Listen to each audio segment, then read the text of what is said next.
Magandang umaga sa ating lahat. Narito ang ating update sa Typhoon Marse. Si Typhoon Marse ay dahan-dahan o kumikilos ito papalapit o patungo sa Northern Luzon.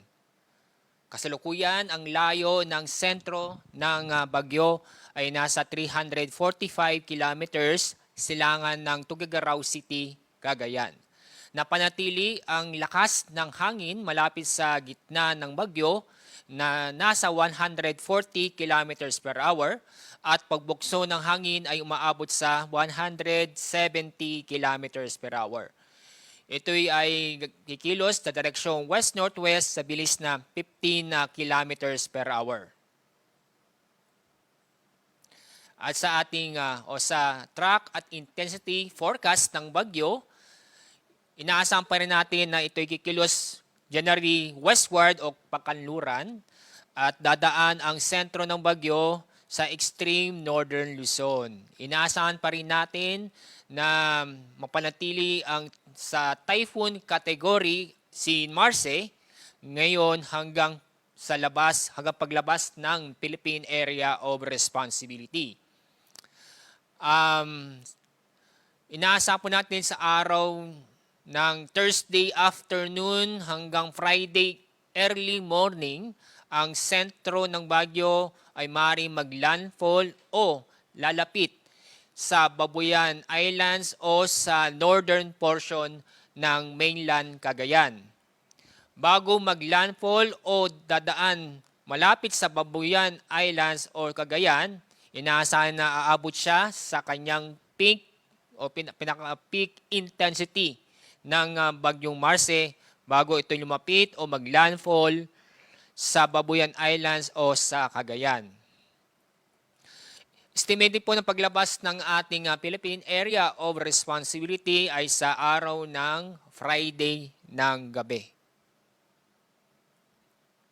Narito ang mga lugar na sa ilalim ng Tropical Cyclone Wind Signal number 2. Ito ay eastern portion ng Babuyan Islands at northeastern portion ng mainland Cagayan.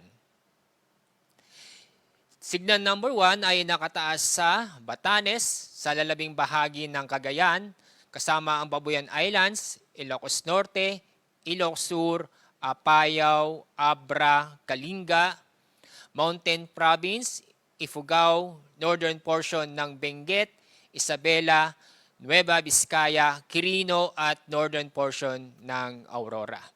Ang pinamataas na signal, tropical cyclone wind signal ay number 4.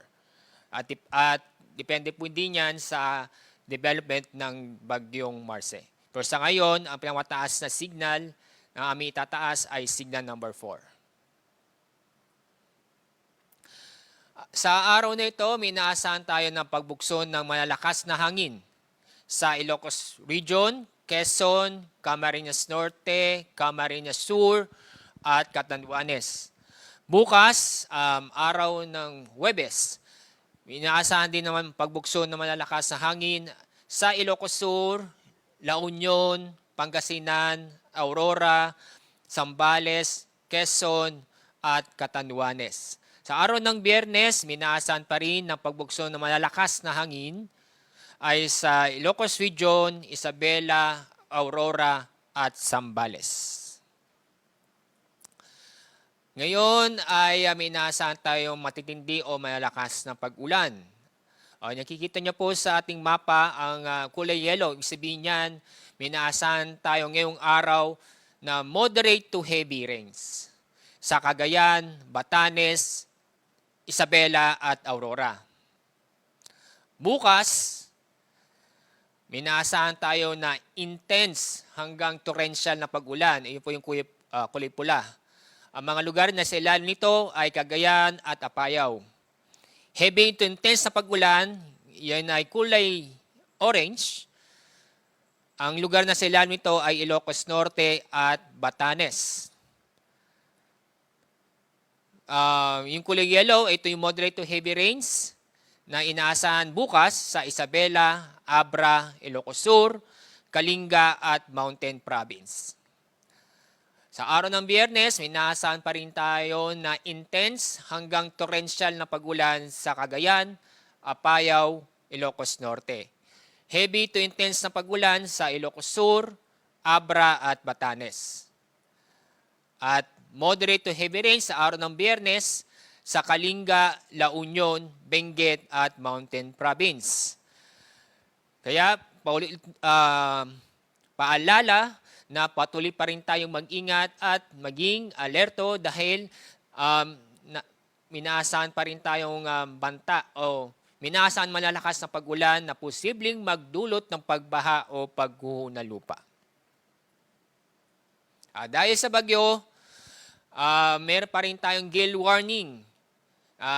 Ang mga lugar po na inaasahan na matataas na alon sa mga baybaying dagat sa Batanes, Cagayan, kasama ang Babuyan Islands, Isabela, Ilocos Norte, Ilocos Sur, La Union, Pangasinan at Aurora. So, kapag may gale warnings, automatic na wag mo nang pumalaot sa ating mga kababayan sa mga nabanggit na lugar dahil nga po matataas ang alon. Ito yung ating warning sa storm surge. At minaasahan tayong mataas na alon sa baybaying dagat na aabot ng 2 hanggang 3 metro sa baybaying dagat sa Ilocos Norte, Cagayan, Isabela, ganun din po sa Batanes at may portion po sa Ilocos Sur. Yan po ang ating update ngayong araw sa